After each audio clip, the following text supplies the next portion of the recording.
All right. Well, thank you, Joy. Hi, everyone. I am Jessica Howard, and I'm so pleased to be here tonight. I love to get to spend time with the DU community and the Ricks community. It is a place close to my heart. I still spend my Mondays down there teaching right now, which is lovely. And Joy has asked me to come in tonight because of my background as an executive function coach. And I was going to give you a little background where I have kind of come from and my thinking so that tonight we can spend some time just understanding what executive functioning is and some strategies that you can use at home. And for any teachers that are watching, a lot of these strategies can be used in the classroom as well.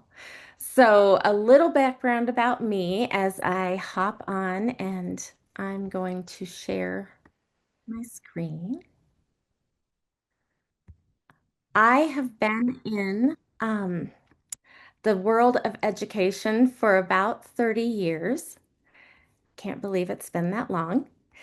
And I have enjoyed all different types of teaching and coaching as an instructional coach and administration. And something that I just about the last year and a half I've fell into, I guess, from my experiences, I ended up going back into my private practice. So I work with families and a lot of families with the younger kids, and then as well as teenagers and college kids and adults. And I work with them on all different kinds of support around executive function skills. But my background really was in educational psychology and neuropsychology. So when I started out, I was actually doing neuropsych evaluations, and I still do a lot of that type of testing. And then I shifted quickly into the world of special ed. And I've been fortunate over the years to work in private and public schools. And in that journey, it led me back to DU, where I finished my doctorate, and I've just enjoyed being there since then.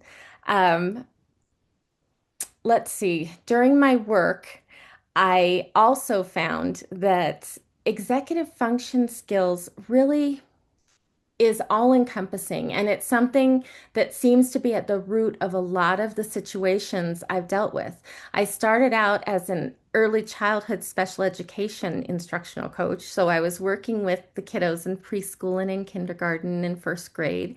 And then I shifted over and I spent a lot of time in the grade school years. And then I went to another position as a coordinator that dealt with preschool through high school. And over the last 8 or 9 years, I've worked a lot with adult learners. I do a lot of professional development and that type of work. And I've seen across the board when people struggle with executive function skills, it definitely makes their lives harder, not only in the areas of education or getting things done, but a lot of anxiety and a lot of these mental health issues. So that is why I've just decided to devote my practice to executive function.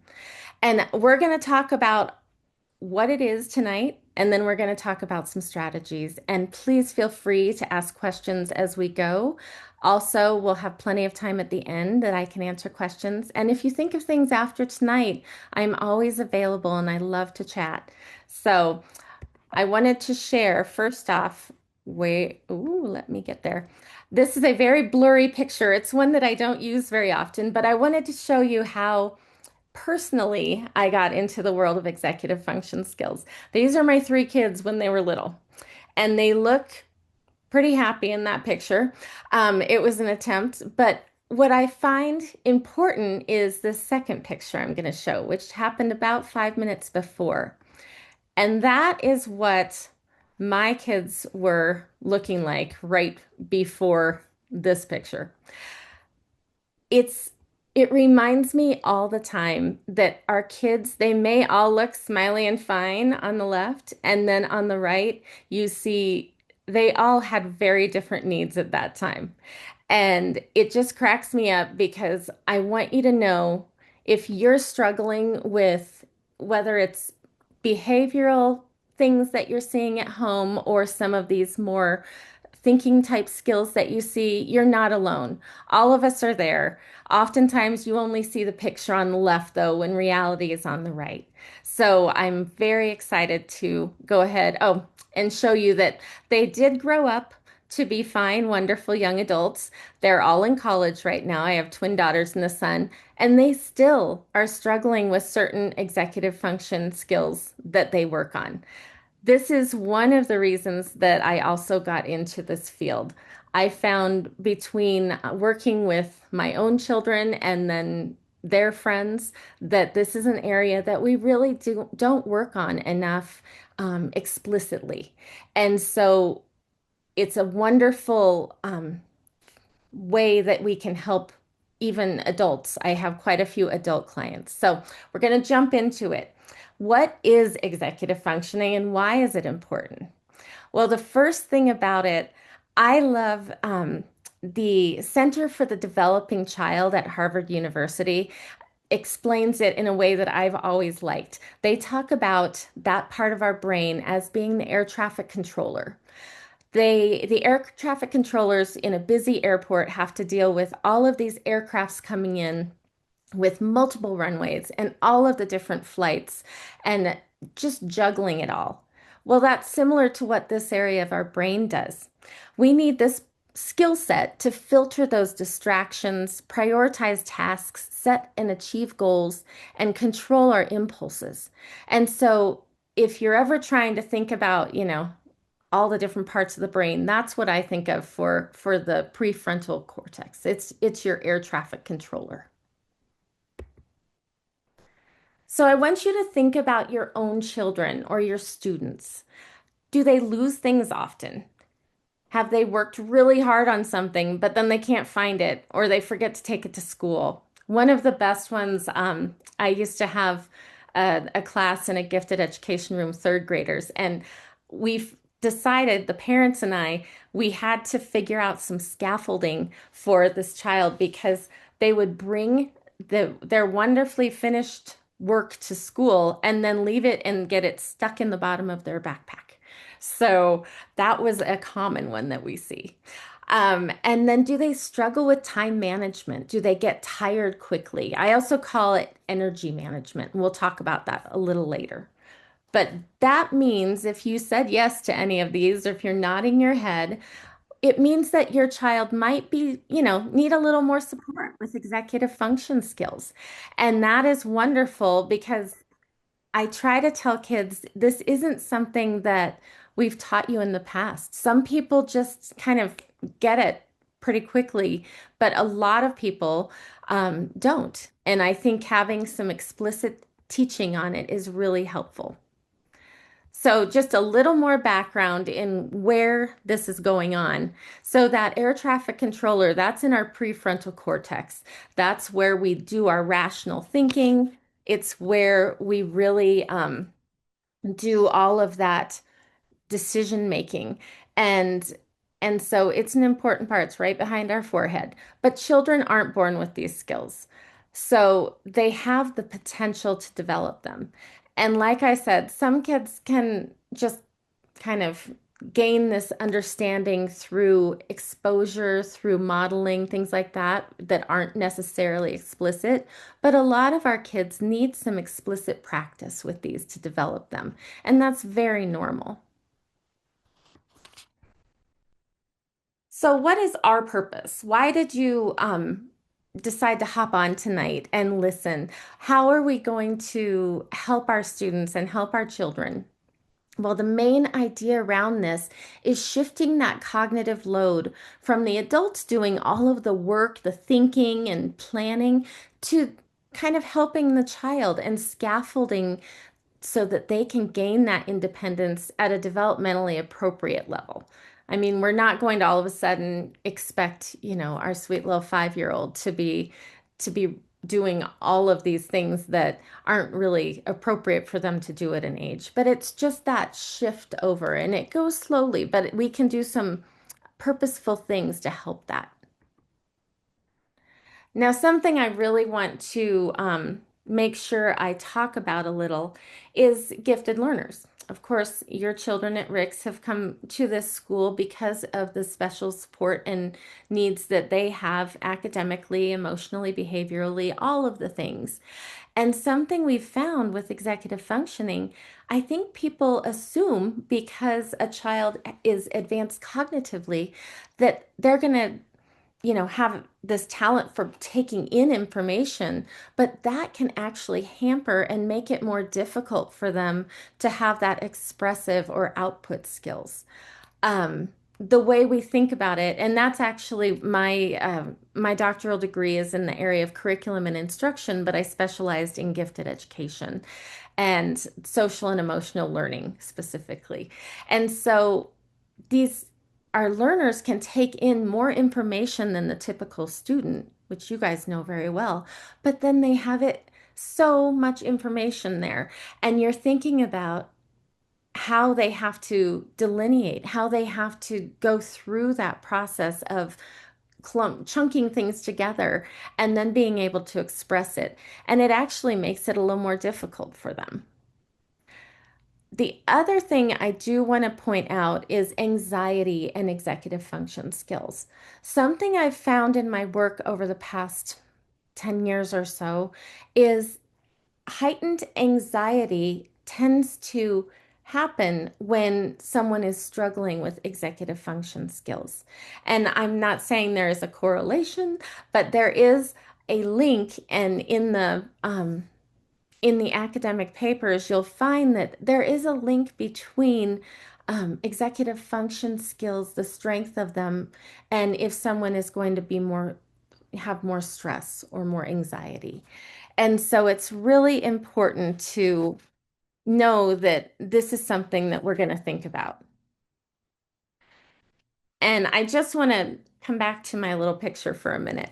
So we know that the rational part of our brain is that prefrontal cortex. And we know the amygdala is this teeny little, it's right in here. It's an almond-shaped area, and that is in charge of our stress evaluator. It's going to say, the fight, flight, freeze, fawn. It's giving us those evaluations. Well, sometimes if a person is really stressed, the amygdala can override our prefrontal cortex. And what happens then is you're not going to be able to do that rational decision making. And this happens a lot with our children as they're growing up. If they get too stressed out, you know that oftentimes when they're all worked up, you can't really rationalize with them and say, no, let's have a talk about this. We have to wait till that calms down and then they can start thinking about things again. And it's imperative. I think about it and I talk to children and my teenage clients about it. We think about the prefrontal cortex as our coach on I've been watching a lot of football lately, so on a football team. Uh, it's not really smart to play without the coach. And when that amygdala overrides it, it's like you're going out in the game without a coach. And so we need to get that to the amygdala to quit firing so much so that we can go back to this rational thinking. And so I try to point that out because when you're working with especially your own child, sometimes you'll both be tired and you want to try and work on some of these strategies, but you have to really think about, is this a time that's going to work, or do we need to just take a little walk or go get a drink of water or something like that? Oops, sorry, my seat is moving around here. All right. So now that we've kind of talked about the background of what executive functioning is, I want us to get into how do we break that down? What does it really mean when, I mean, that word is out there all over right now. And so I really enjoy what Emily Kircher Morris has put together a graphic in a flow chart of, or not a flow chart, a T chart of what the different areas of executive functioning skills are.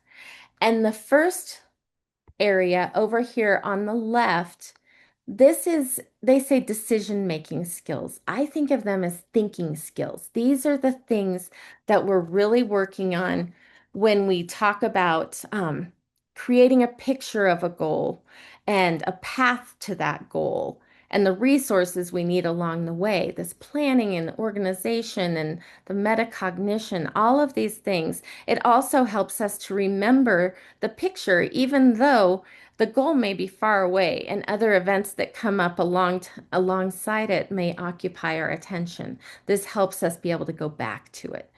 Whereas on the right side, we have more of the behavioral regulation skills, like self-regulation type skills and behaviors that we see. We're going to talk just briefly. I want to go through these different areas so that you kind of understand what the areas mean. And then we'll jump right into some strategies that you can try. I want to spend the substance of this on strategies. So these behavior skills, they help guide our behavior as we're moving along the path. That's kind of how I think of it. So let's jump into that right side. And especially when you think about those younger children, but I think we have them probably, I know I even have them in my university courses and in my professional development when I'm working with teachers and principals and superintendents. The response inhibition. That's the ability to pause and think before acting. Now, this is really important, and we work on it so explicitly when the kids are younger. But there are those students that struggle with that and still need some scaffolding and some modeling along the way. And so that's what one of the main behavioral regulation things is around that response inhibition, being able to control our impulses and resist the distractions and jumping in. The second one, it's called shifting focus. I think of it as well as task switching. When I work with my clients, I often call it task switching because that helps them think about what they're supposed to do. That's the action. And it's really just trying to go back and forth between tasks or even just shifting that transition time. And again, when kids are younger, we do these very explicitly when we're talking about shifting from one thing to another.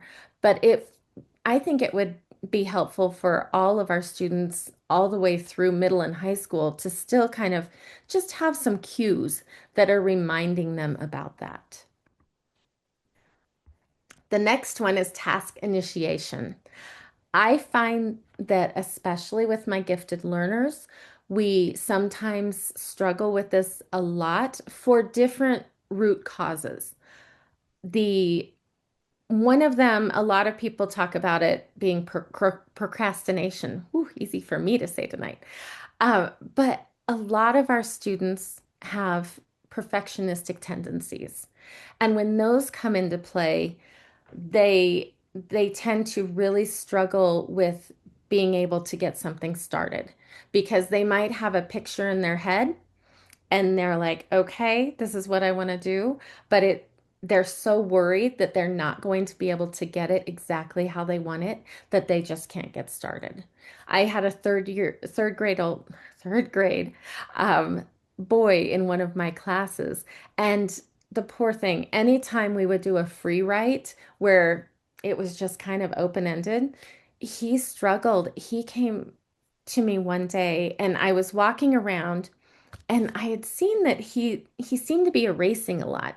And I was trying to just, finish up with some other kids and get over there. And by the time I got there, he had actually ripped his paper. He had started, I think, 6 different sentences and just could not, just had frozen and just couldn't start. He had erased everything and just was sitting there paralyzed. And sometimes that's what I call it. I call it procrastination paralyzation, ooh, paralyzing, or even just where their perfectionistic tendencies are really making it tough for them to get started. So even just knowing that and talking with the students about it really helps. But some of these strategies are going to give you some nice concrete ways to do it. Task persistence is one of my faves. That's something actually I work with more, I would say, with my college young adult clients than any other population. Being able to persevere and be resilient and keep going.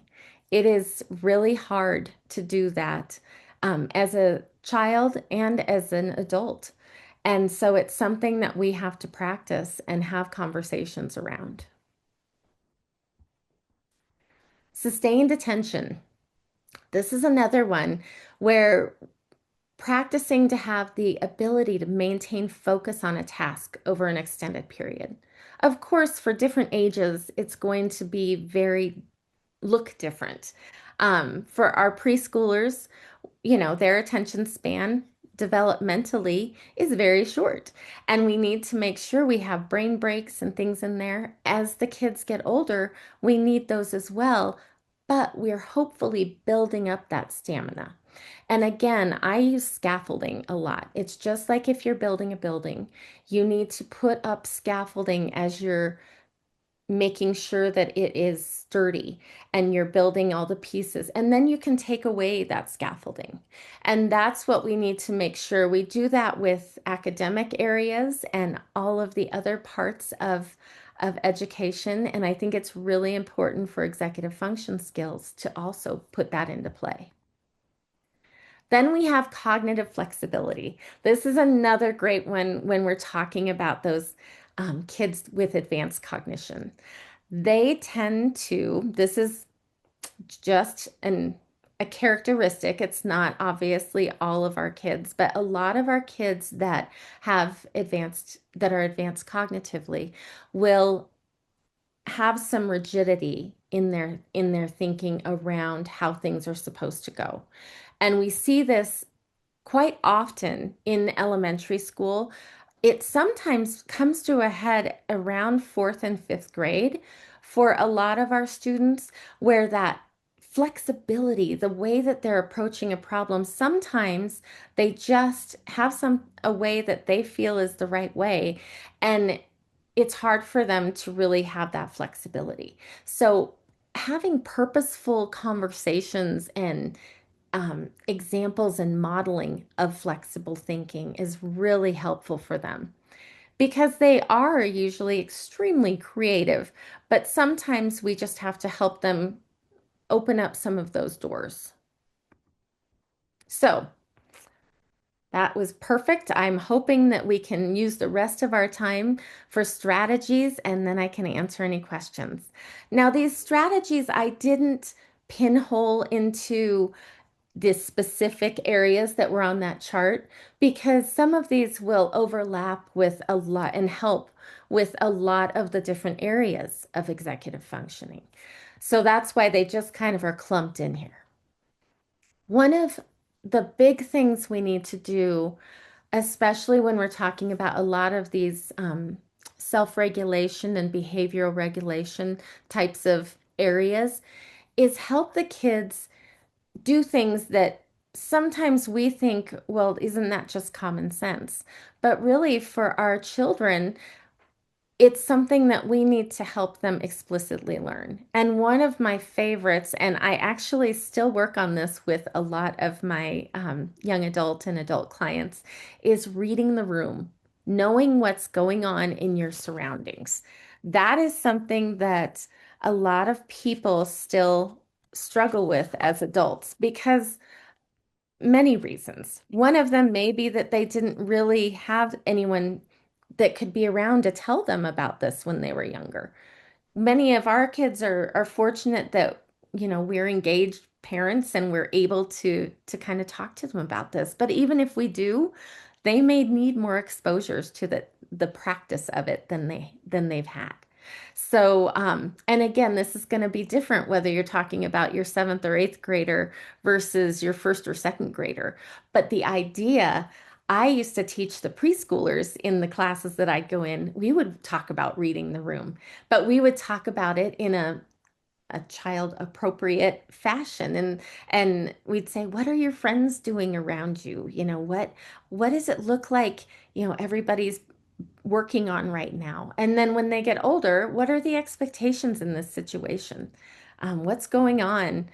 I had this one student who he just couldn't help himself. Every time we walked into the library, he never failed. He like would yell across the room because he loved the librarian.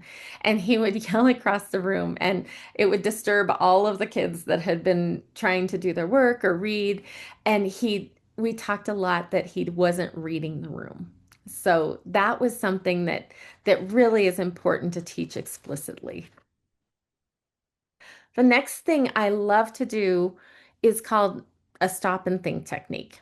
I know it's really not an exciting name, but essentially, I like to use a visual cue, like a stop sign, a little picture of something.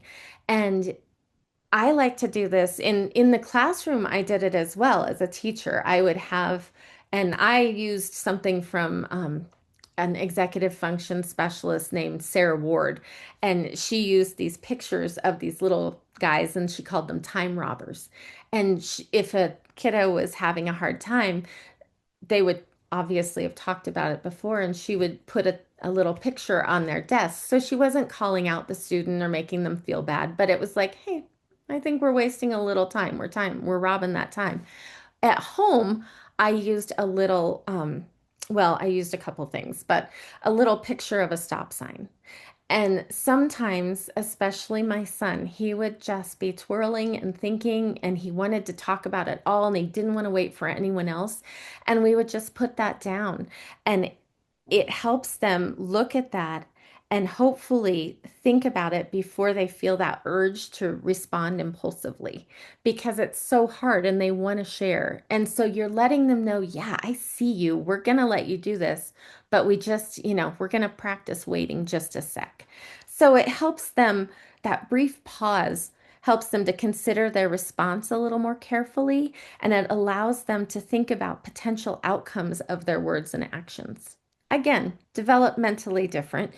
Um, you know, it's going to feel different for the eighth grader than it is for the first grader, but it's both of them are very important to practice. And I think it's still an important technique. I work with that when I do professional development with adults. We talk about the pause and the waiting before we respond, and also so we're listening. One of my favorite things that we used to do in my house, and I learned it from a technique in a classroom, actually in a preschool classroom. We had a picture of an ear and a picture of a mouth. And the cutest thing you give, and it can be between siblings, it can be between two friends, it can be between an adult and a child. One person takes the picture of the ear, one person takes the picture of the mouth. And the person with the ear is listening at that time, and the person with the mouth is talking. And you make sure that everybody knows that you'll both get the same amount of time with the ear and the mouth. And it's a great exercise to really work on active listening and thinking before you speak. And so that's a 1 to 2 minute thing. We used to do it in my house around the dinner table.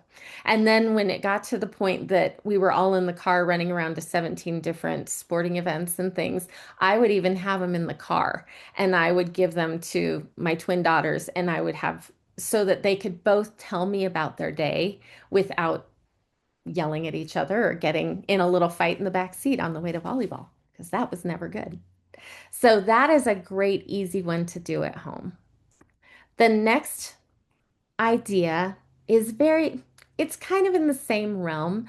I call it the golden moment because one of the most amazing teachers I ever worked with, his His name was Mark, and he reminded me of Mr. Rogers in just his quiet demeanor and how he was so thoughtful about every child, and every child that had him would come back. I mean, we had kids that were adults. He taught for, I want to say 39 years, and he just retired a few years back. And he would do golden moments before he would start a class. And I love to do it at home. I did it with transitions, like when we were shifting, from one thing to another, if they were going to go in and start doing homework after dinner or something like that. And then before bed. And essentially, was you guide students through like a 1 minute deep breathing. I'm sure a lot of you have probably heard about box breathing. That seems to be, even my college students will, if they're starting to get worked up and they need to just chill, we do box breathing where you breathe in and you draw a little box in the air. And even my adult clients will do it with me, and they're like, oh, this is so bad. You breathe in for the count of four, you hold for the count of four, you breathe out for the count of four, and then you hold for the count of four. And doing that a few times will just kind of reset. It'll bring down some of those cortisol levels. It'll allow for any stress and any of your amygdala trying to take charge to stop. And it's just a great way even before if you're sitting down, if you have the chance to sit down and eat a meal together or you're going somewhere, try doing that at the very beginning, just so everybody kind of is ready to move on to the next thing. It's really kind of a neat thing to see. And especially when it becomes more habitual, where you might not even say to do it, but I know my kids used to do it when they get in bed. And if I wasn't in there right away, I'd come in and sometimes they'd be doing their box breathing or their star breathing that is very similar. It's just using their fingers. And so I think everyone should do that, whether you're an adult or a child. So those are more of our strategies around a lot of those emotions and those behaviors. The next few ideas are around some of those thinking skills. And that will, of course, go into these behavior things because we know oftentimes if kids know what's coming, they're going to, even if they don't realize it, they're going to be much more um, calm in how they go about things. Doesn't mean they're not going to have energy. They're probably going to have a lot of energy all the time, which is good. But when I talk about to-do lists and visual schedules, I want to be really purposeful with it. Um, Even I notice this a lot with my teenager and adult clients. They tend to try to throw everything on a to-do list, or they try to make this visual schedule and it's so complex they end up never looking at it.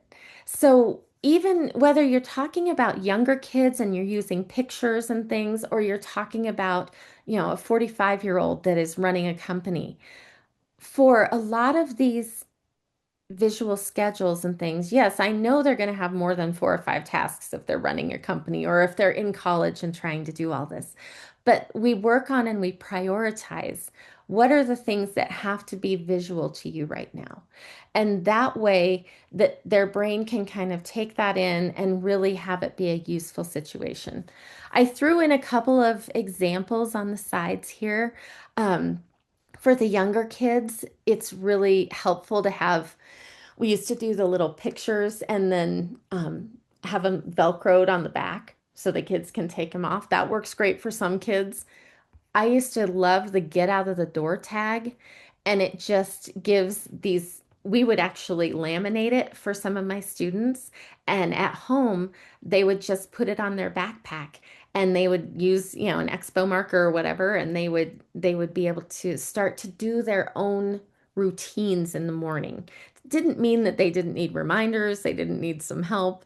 A lot of these kids, we started in kindergarten doing this. And so, yes, they needed some help with some of it, but it it started that scaffolding, and that was really important. Here are a couple of others. This one on the right is very fancy, but it's just a way as the kids get older, it's still important to have them help them have their routine. And of course, for some kids, they're not going to need all of this scaffolding because, again, it's only what's needed. And you know, as a parent, what is needed for your child. They might not need a reminder to pick up their toys or a reminder to brush their teeth, but they might need a reminder to brush their hair. I have, I have a college student that one of his toughest things is keeping that hygiene. And so we're constantly working on these different things uh, for a long time. And it's best to start it young, but it doesn't matter when you start as long as you start. Another way that I love to do um, projects or completion of something is to use this is another one that I grabbed from Sarah Ward, who is kind of a guru in executive functioning or executive function skills. Um, it's the get ready, do done. And that you don't have to use this particular sheet, but this kind of gives an overview of what it looks like. And you use backwards planning when you're thinking about it. And I love to do this activity with clients and students of all ages. Um, it's looking at what does done look like? What is really going to be, what's the visual going to look like when you're done with this task? It doesn't have to be a project. It can be a task. It could be cleaning your desk. It could be, walking the dog. And then you go backwards to the do. What steps do I need to complete? Well, you think about what are the things that are going to happen in this, you know, task that I'm doing.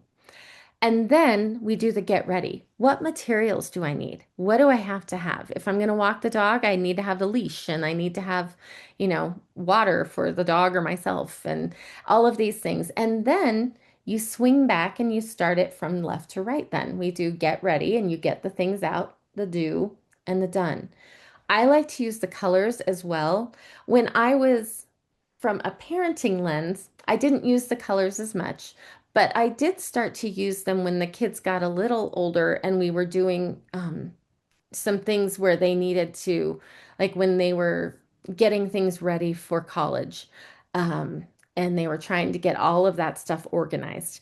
I ended up setting something like this up with some different bins that they could, because especially with my twins, I had 3 kids in 3 years. It was a little nutty in our house. So anything I could do to organize was helpful.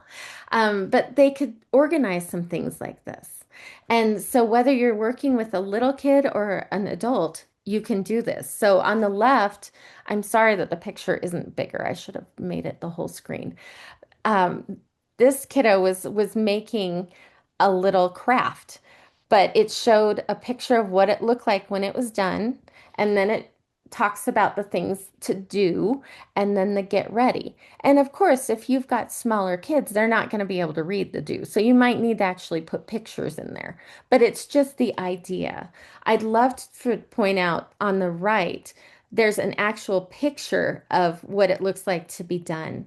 I used to do that with my clients and with my own kids, and then also in the classroom. I would take a picture. If I had a kiddo that just struggled to get their backpack and their things ready at the end of the day, I took one day and we would work on all of the different aspects that needed to get done.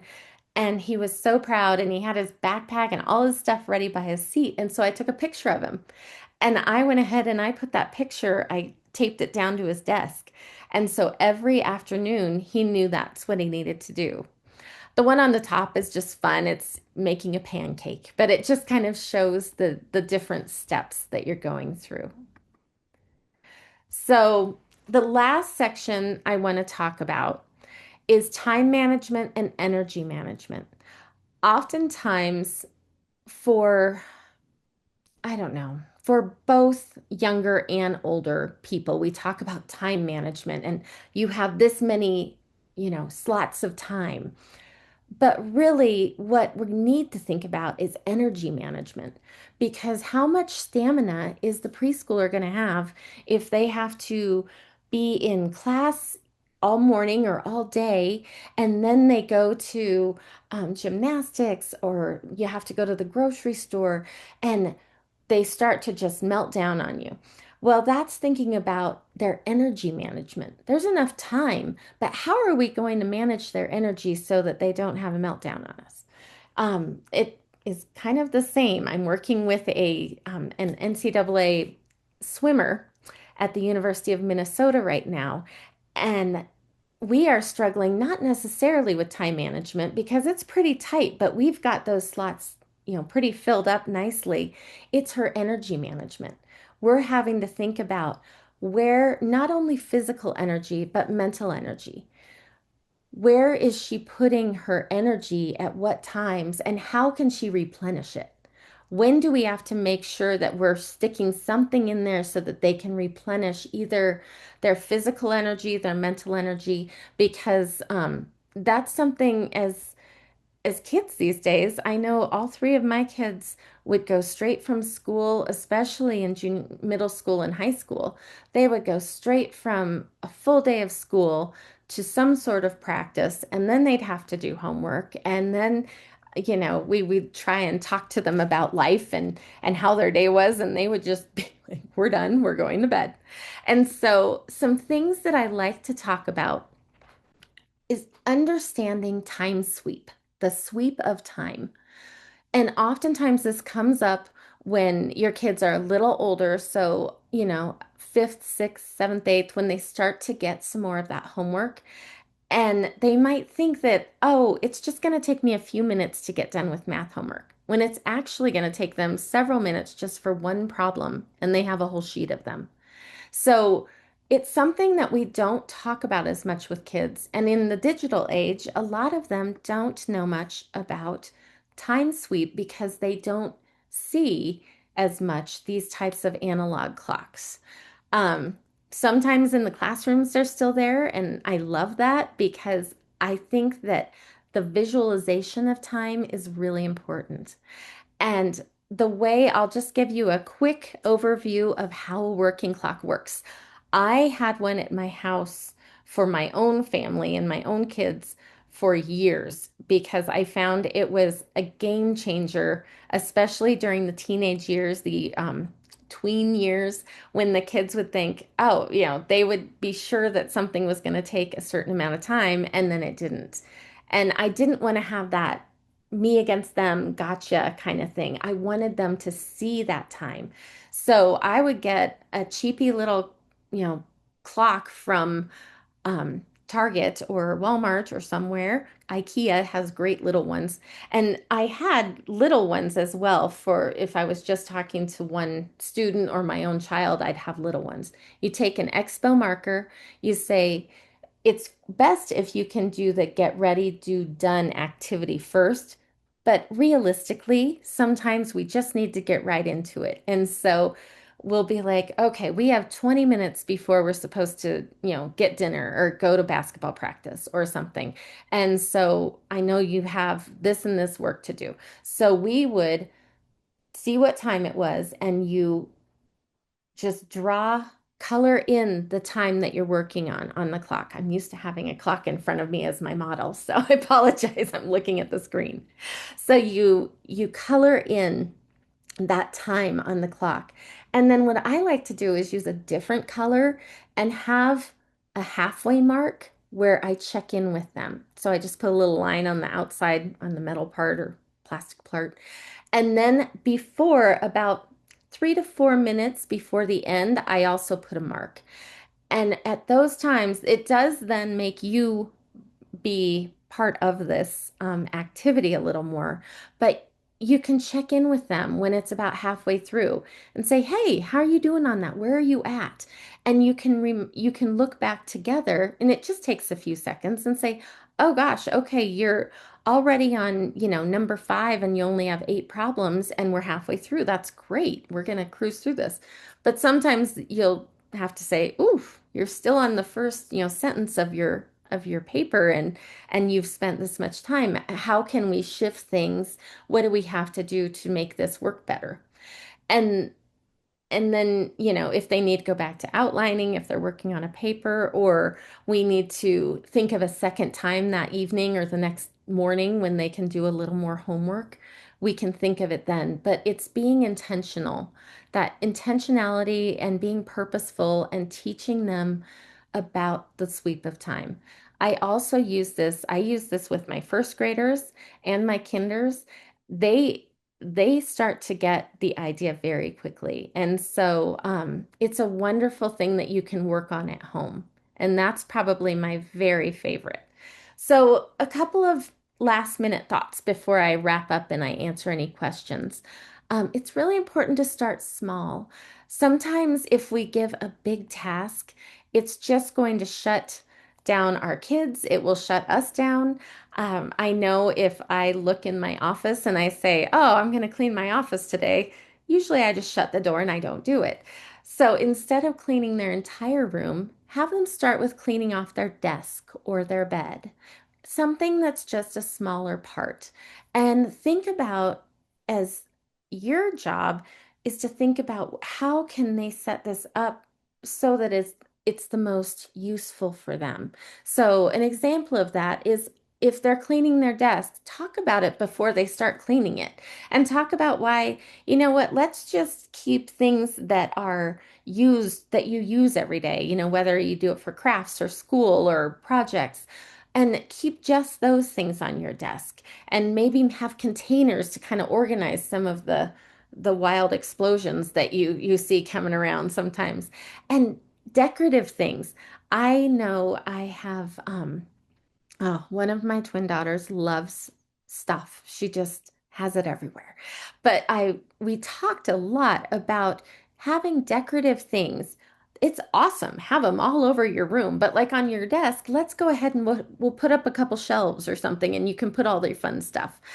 Try to have it somewhere else, because we know if they have a little more cleared out space, it will make them a bit more calm and they'll be able to find things better and do things better. So that's just one example of that.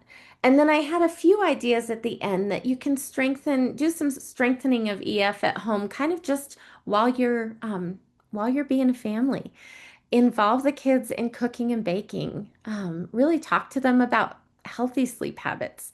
I know, even at a young age, sometimes the kids start to have some sleep habits that we know aren't necessarily healthy. But if we talk to them about, what's a little way we could change this, and it will really help us be able to strengthen our executive function skills, because we're at a better place, where we can use our prefrontal cortex better. And that also means that works for adults too. Um, okay, this is where we go into that scaffolding again and modeling. Practice providing structure with agency. So there's a balance. I mean, you're not going to send your kiddo out and just say, okay, go, I've got this list of what you should do, go do it. Yes, give them some choice, some agency in it a little bit so they have more buy-in. And then that way you have the structure, but they're also wanting to do it. I love to use music in all aspects of learning, and I like to do it in executive function skill building as well. So with the littles, like if we're cleaning up the room or something like that, I say, "Ooh, let's try and finish this before the song's over," and or then some if I know we're going to transition, into something soon, or I need to get them ready for bed soon, I kind of turn on some soothing, kind of chill music. And then, especially as they get older, facilitate those reflective discussions. That's so important. And you're modeling for them, and they're seeing and being more aware of themselves. And that's huge. And then the last one is to play games. It's so important for young kids, old kids, adults, all of us. We need to play games. And we know that with our young kids, that is the best way they're going to learn. They're going to learn through play before they learn through writing and through reading and all of these areas. So, but I am always encouraging, especially all through elementary and middle, play is so important for our kids as an outlet and to show some creativity, and let that just expand. So, those are probably just a few of the ways you can help, but I hope that some of them were helpful for you and when you're thinking about your own family. And the last thing I tell this to um, my families a lot. I tell this to my clients, but also to the parents, the grandparents. Practice positive self-talk. And I found this little image years ago, and I feel it's so important more now than ever, especially as our kids are growing up in a digital age. You really be kind to yourself, help them understand that their self-talk is going to really affect how they feel. And so it's important to be kind in your self-talk. So thank you so much for your time. And I'm going to stop sharing, but I know in the chat box, Joy was going to put my contact information, but I want to make sure if anyone has questions and I can pop this up. Okay. And if you would like the slide deck, I am happy to share it. And so I can get that to Joy and she can push that out. And if you have any other questions, please feel free to unmute yourself if you'd like. If you're all finished and I'm so thankful that you stayed on with me tonight. I know it's late. So please go ahead and head off to your life. But if you'd like to stay on and ask any questions, I would love to be available. So have a lovely night.